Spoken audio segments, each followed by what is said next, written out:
And with this, we will move on to the next segment of today's program, which is an article by Amna Reyaz on a topic which is of great importance these days. Because nowadays we see that people's interest is reducing very much from studying and from reading, and hence the importance of libraries is also getting reduced. So today, Amna Reyaz through her article is going to remind us about the importance of libraries. So let's listen to her.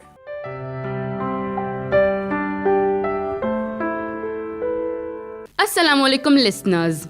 This is Amna Reyaz, your host for the segment. It's important for people to tell you what side they are on and why, and whether they might be biased. A declaration of members' interest of a sort. So I'm going to be talking to you about reading. I'm going to tell you that libraries are important.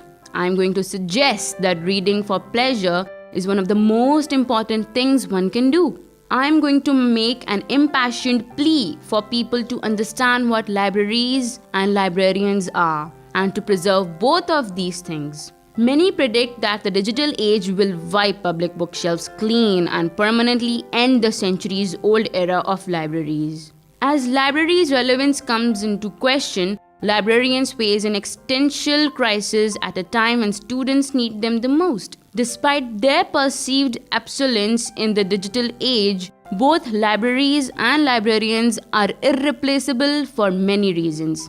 Nearly 10 reasons, in fact, which have been listed for our listeners. Number 1. Not everything is available on the internet. The amazing amount of useful information on the web has, for some, engendered the false assumption everything can be found online. It's simply not true. Google Books recognizes this. That's why they take on the monolith task of digitizing millions of books from the world's largest libraries. But even if Google does successfully digitize the sum of human knowledge, it is unlikely that the sum of contemporary authors and publishers will not allow their work to be freely accessible over the internet. It is already prohibited by law to make copyrighted books fully accessible through Google Book Search. Number 2. Digital libraries are not the internet.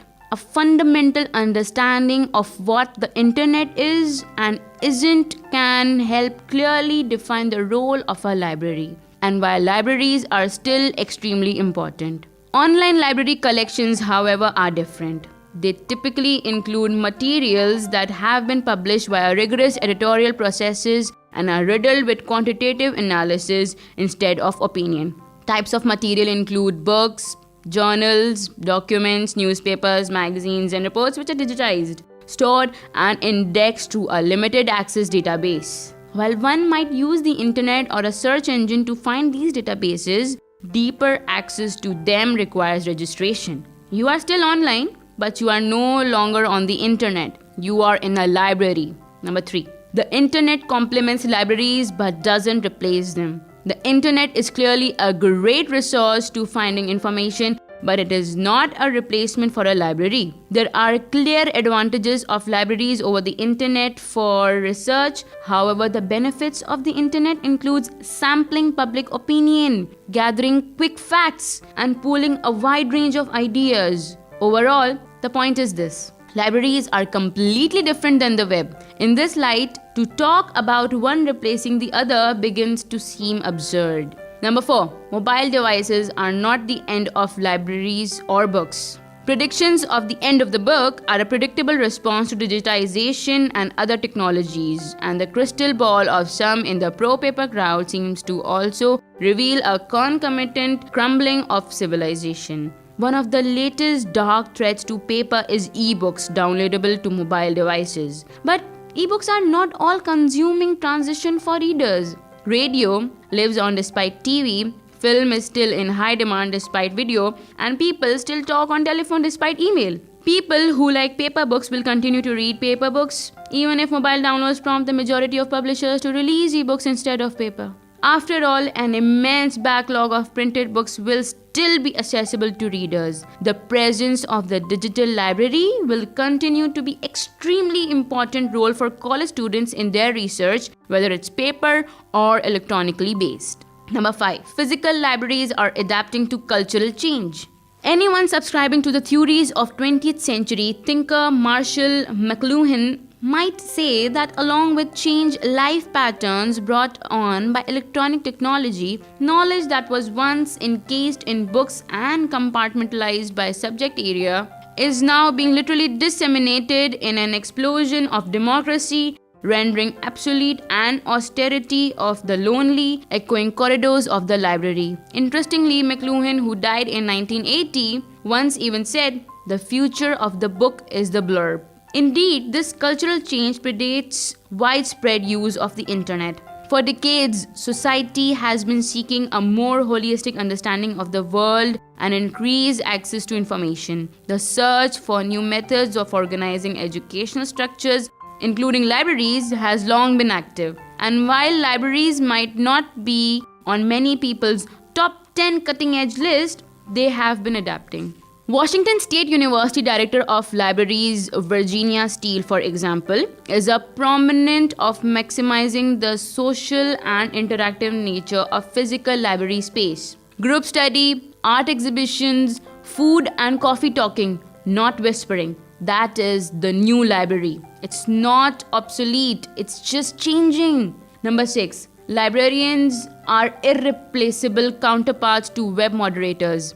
Individuals who voluntarily devote their time to moderating online forums and wikis are playing a similar role to librarians who oversee the stack and those who visit the stacks, minus the master's degree in library sciences.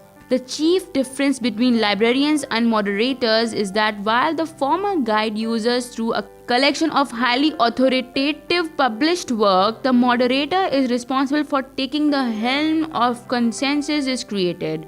While the roles are distinct, each is evolving along with the fast-paced growth of the internet and the evolving nature of libraries. Both moderators and librarians will have a lot to learn from each other, so it is important that they both stick around. Number 7. Libraries can preserve the book experience. Consuming 900 pages on the intellectual history of Russia is an experience unique to the book. In general, the book provides a focused yet comprehensive study that summarizes years of research by an author or team of authors who have devoted their academic to a particular subject area. But even when the internet does provide actual content, the information is often maximized or the overall experience cursory, a sort of quick reference browsing. Knowledge can be found, but the experience of delving into a book for hundreds of pages just doesn't happen online. The preservation of stacks therefore will help preserve access to this approach to learning, and more traditional form of scholarship can continue alongside the new. Number 8. Libraries are helpful for new archives. Libraries continue to subscribe to and stock a vast list of newspapers, academic journals, and trade publications, and archive the back issues. This effort may seem humble alongside the lengthy lists of online news aggregators and instantaneous access to articles published within a minute. This news cataloging can provide a number of advantages. For starters, many publications continue to exist offline. For someone seeking a specific article by a specific journalist, a library could yield better results even if the publication had to be tracked down through interlibrary loan. Libraries often provide freely accessible issues of major periodicals that would otherwise require online subscription. In addition, archives often disappear offline or become increasingly expensive online. This can leave libraries with the only accessible copies. Society is not ready to abandon the library, and it probably won't ever be. Libraries can adapt to social and technological changes, but they can't be replaced. While libraries are distinct from the internet, librarians are the most suited professionals to guide scholars and citizens towards a better understanding of how to find valuable information online. Indeed, a lot of information is online, but a lot is still on paper. Instead of regarding libraries as obsolete, state and federal governments should increase fundings for improved staffing and technology rather than lope blindly through the digital age. Guided only by the corporate interest of web economics, society should foster a culture of guides and guideposts. Today, more than ever, libraries and librarians are extremely important for the preservation and improvement of our culture. That is all for today.